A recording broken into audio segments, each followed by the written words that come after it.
fer avec le pouvoir, bras de fer qui ont d'ailleurs le plus souvent tourné en sa faveur. Autorité morale du M5-RFP, mouvement du 5 juin, rassemblement des forces patriotiques, il est aujourd'hui considéré comme l'une des personnalités les plus écoutées, par conséquent les plus influentes du Mali. Après la chute donc du régime d'Ibeka et à la veille de l'ouverture de la phase finale des concertations nationales sur la transition, l'imam qui se défend de toute ambition politique et compte tout simplement continuer à diriger la prière, a accepté notre invitation pour nous parler de son combat et de sa vision pour le Mali. Merci donc Mahmoud Dicko d'avoir accepté cette invitation. Merci. Vous avez de nombreux surnoms dans la presse, hein. C'est d'abord l'imam qui faisait trembler Koulouba, c'est désormais l'artisan de la chute du régime, voire l'ayatollah de Bamako. Est-ce que c'est des appellations dans lesquelles vous vous reconnaissez? Non, pas du tout. Je suis seulement l'imam, l'ancien président du Conseil islamique du Mali, et désormais, comme toujours, l'imam de Bazlabou. Voilà. Mais c'est des surnoms que vous croyez mériter quand même? Non, je crois que c'est des surnoms qui sont venus. Mais ceux qui l'ont dit, c'est ceux qui savent si je le mérite ou pas. Pas moi personnellement. Ce que je mérite, c'est l'imam. Alors, au lendemain de la chute du président Ibeka, vous auriez dit que votre mission était terminée et que vous avez l'intention de retourner diriger la prière à la mosquée, chose que vous n'avez d'ailleurs jamais cessé. Quelques jours plus tard, on vous entendait pourtant recadrer les choses. Est-ce que vous aviez finalement annoncé de façon prématurée la fin de votre mission? Bon, peut-être pas de façon prématurée. Et la fin de la mission ne veut pas dire que je ne suis plus dans le Mali. La mission ne finit jamais tant qu'on vit. Tant que le Mali a besoin de ses fils, je suis là. Mais être là dans la rue, contester pour aller vers la chute d'un régime où je crois que ça, c'est une mission qu'on a finie. Vous qui vous êtes battu coréen pour le changement, c'est vrai que le changement, on ne fait que l'amorcer, on ne peut pas imaginer la fin de votre mission. Oui, mais vous savez, cette lutte-là, ce n'est pas moi seul. C'est tous les enfants du Mali qui sont invités maintenant à aller vers ce changement. Moi, je ne suis qu'un élément. Et je pense réellement que j'ai joué ma partition, c'est de faire en sorte qu'on arrive à une situation qui nous permet d'amorcer et d'engager un changement. Je peux être parmi les artisans de ceux qui ont facilité cela, mais il n'est pas dit que sans nous, il n'y aura pas de changement. Vous continuerez à jouer un rôle, vous ne serez plus jamais confiné dans votre mosquée. Ben, confiné, c'est trop dur, mais je serai quand même... C'est un terme qui est dans le temps. Confiné, je n'ai pas tellement ce terme-là maintenant. Mais je suis là, je resterai toujours dans ma mosquée. Tu sais, c'est de ma mosquée que j'ai tiré toute cette force qui m'a permis de mener cette bataille. Donc, je ne peux pas, moi, ignorer cette mosquée. Si je retourne à la mosquée, c'est certainement pour aller mieux me ressourcer. Et avoir toujours un œil sur ce qui se passe en dehors de la mosquée. Ben écoutez, la mosquée fait partie du Mali, je l'ai dit. Moi, je pense réellement que tout citoyen, partout où il est, qu'il soit au marché ou à la mosquée ou ailleurs, il doit avoir un œil sur ce qui se passe dans son pays. Alors, vous avez notamment déclaré par la suite, on ne donnera désormais à personne un chèque en blanc pour la gestion du pays. Vous dénonciez notamment le cavalier seul du CNSP en ce moment. Est-ce que depuis les choses sont rentrées dans l'ordre, les choses ont évolué comme vous voulez? Je le pense bien, et je l'espère. Je crois que désormais le Malien doit avoir une nouvelle attitude dans leur approche de gouvernance. Les jeunes, si je peux les appeler ainsi, nos enfants, ont fait un travail extraordinaire, ils ont fait une œuvre salutaire. Maintenant, ils ont besoin de l'encadrement et de l'assistance de tout un chacun pour que vraiment nous puissions amorcer la transition de façon honorable pour entretenir cette espérance suscitée par ce mouvement. Les jeunes, comme vous le dites, vos enfants, ils sont sortis de leur logique de cavalier seul, le cavalier seul que vous avez dénoncé en son temps. C'est vrai que leur attitude m'a paru un peu aller en solitaire, mais depuis, ils ont quand même consulté toutes les forces vives de la nation, ce qui est normal. Pas seulement le M5. Le M5 est un élément dans un ensemble. Je crois que personne à lui seul aujourd'hui ne peut prétendre dire que c'est lui seul qui peut faire le changement ou bien faire le Mali. C'est ensemble, le Malien de l'intérieur comme de l'extérieur, qui doivent se mettre ensemble aujourd'hui pour chercher une voie de sortir de l'impasse dans laquelle on était. Imam Diko, des rumeurs font état aujourd'hui de divergences profondes, d'une part entre le M5 RFP et le CNSP, et d'autre part au sein même du M5 RFP, c'est de l'info ou de l'intox? Bon, c'est un peu de l'intox, c'est un peu exagéré, mais vous savez, vous ne pouvez pas avoir des hommes qui se mettent ensemble et qu'il n'y ait pas de point de vue divergent. C'est dans cette contradiction certainement que jaillira la lumière qui nous permet vraiment d'avoir la voie souhaitée. Et certes, parce que le M5 n'est pas aussi homogène parce que c'est des gens qui viennent de différents horizons, il n'y a pas de raison qu'ils ne puissent pas avoir des contradictions, et c'est même démocratique qu'il y ait vraiment des points de vue divergents.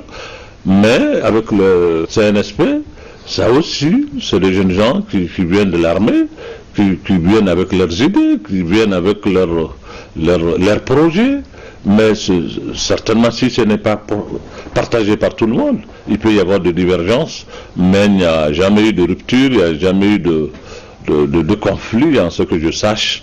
Il y a seulement des points de vue qu'on fait valoir, chacun de son côté, pour ensuite aboutir à ce qui est souhaité par le peuple malien. Donc c'est des divergences que vous gérez déjà bien au sein du M5 RFP et que vous continuez à gérer avec les autres. Bien sûr. Alors à l'endroit des leaders du M5 RFP, vous auriez dit également, nous nous sommes battus pour le changement, pas pour avoir des postes. Quelle attitude attendez-vous des responsables du M5 RFP qui sont quand même vos alliés, qui sont quand même des politiques et qui, contrairement à vous, ont peut-être la vocation de conquérir et d'exercer le pouvoir? Absolument. J'ai dit ça à l'endroit des responsables des M5, mais aussi de la junte. La junte n'est pas venue parachever le travail pour ensuite s'accaparer du pouvoir et puis en faire ce qu'il veut. Non, pas du tout. Pas du tout. Et c'est valable aussi pour les M5. Et nous nous sommes battus. Ce n'est pas pour venir demain se partager le pouvoir, dire que c'est nous qui nous... Non, non, non. Je pense réellement qu'on s'est battu pour le Mali. On s'est battu pour un idéal. Le Mali qui était dans une situation difficile, une gouvernance chaotique, que tout le monde le sait. On s'est battu pour qu'aujourd'hui les Maliens se mettent ensemble. Pas seulement le M5 ou la junte, mais c'est tous les Maliens qui sont invités aujourd'hui à se mettre ensemble pour chercher la voie à suivre. Certes, les gens des M5, il faut aussi les reconnaître quand même qu'ils ont du mérite. On ne peut pas les jeter dans la poubelle. Dire que bon, vous avez fini le boulot, bon allez-y, vous n'avez plus rien à approuver, vous ne méritez rien, je crois que ce n'est pas une bonne attitude. Mais quel rôle est-ce que vous voyez, quelle place pour ce M5 RFP dont vous êtes donc l'autorité morale dans la gestion de la transition? Mais cette place-là, c'est les Maliens dans leur ensemble qui vont définir ça, ce n'est pas l'imam.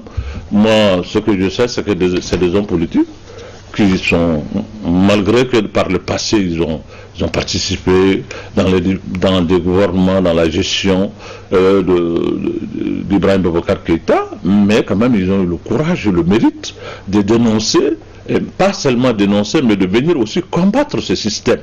Ce n'est pas rien.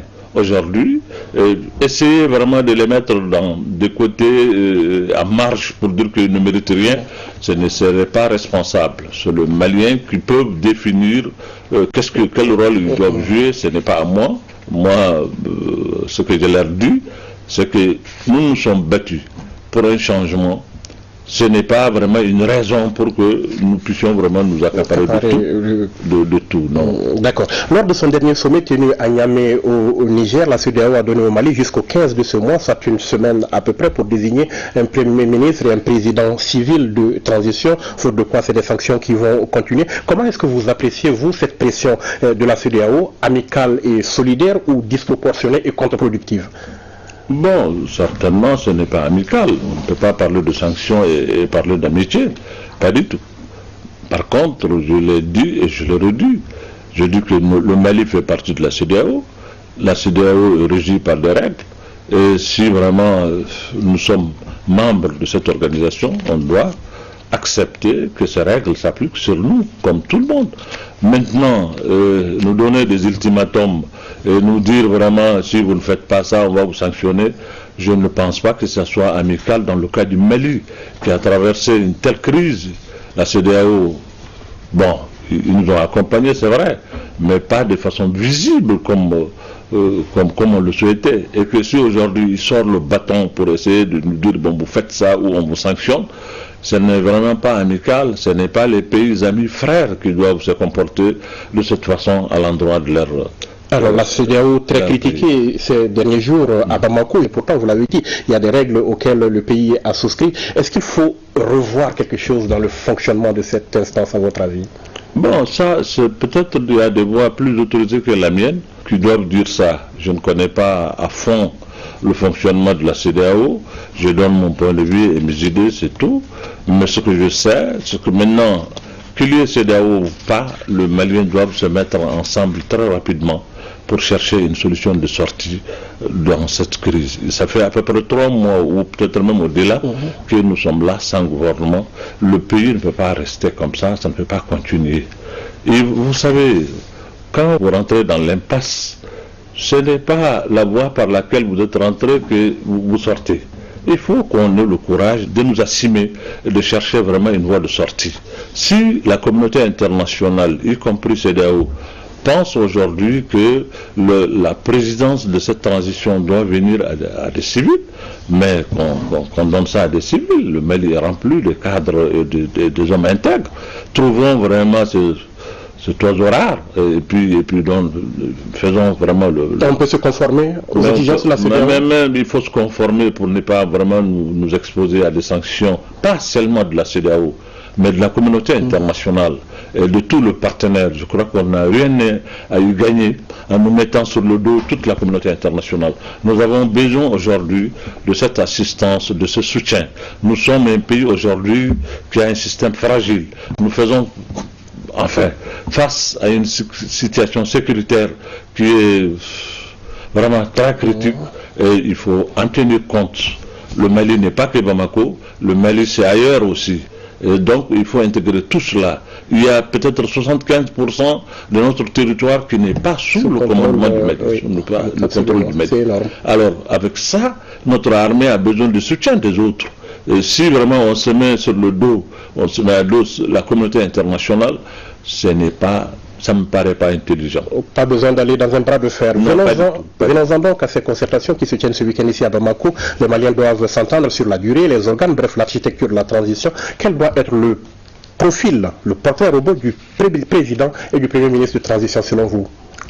Je ne suis pas un spécialiste de portrait robot. Je ne peux pas vous définir, mais ce que je peux dire, il y a beaucoup de Maliens intègres, des Maliens vraiment intègres, des hommes de valeur qui sont là, des grands intellectuels. C'est surtout d'hommes de probité morale irréprochables sont nombreux dans le pays. Il faut les chercher, ils sont là. Et beaucoup de gens ont été mis en marge par des systèmes parce que nous sommes dans un système où quand vous ne sortez pas pour vous montrer, pour courir derrière les gens, vous ne pouvez pas jouer un rôle. Il faut vraiment maintenant arrêter cela. Cette situation-là, le fait de faire la rue, mais regarde comment les gens se comportent.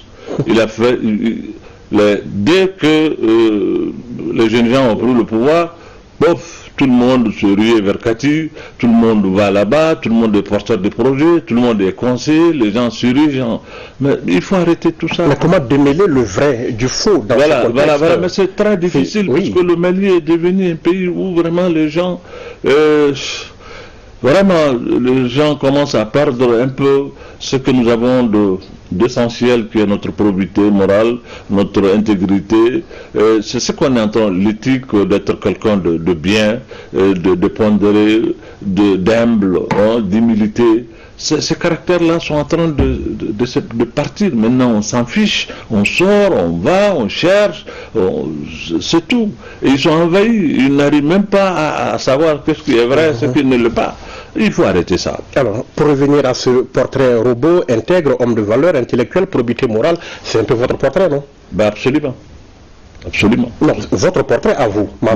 Oui. Non, bon, ça c'est vous qui le dites. Oui, c'est moi qui le dis, c'est votre portrait, non? Mais moi je ne suis pas, ma vocation n'est pas de diriger un pays. Moi je l'ai dit et je le redis. Ce que je sais faire de mieux, c'est diriger la prière. Je m'en tiens à cela. Mais Mahmoud Dicko, vous avez dit en son temps à votre grand frère Ibrahim Boubacar Keïta, écoutez votre peuple, et si le peuple M5 est au-delà, le peuple demandait à Mahmoud de jouer ce rôle, est-ce que Mahmoud va écouter son peuple ou pas? Mais le peuple doit savoir ce que Mahmoud sait faire et ce qu'il ne sait pas faire. Diriger un pays demande beaucoup de choses que Mahmoud ne possède pas.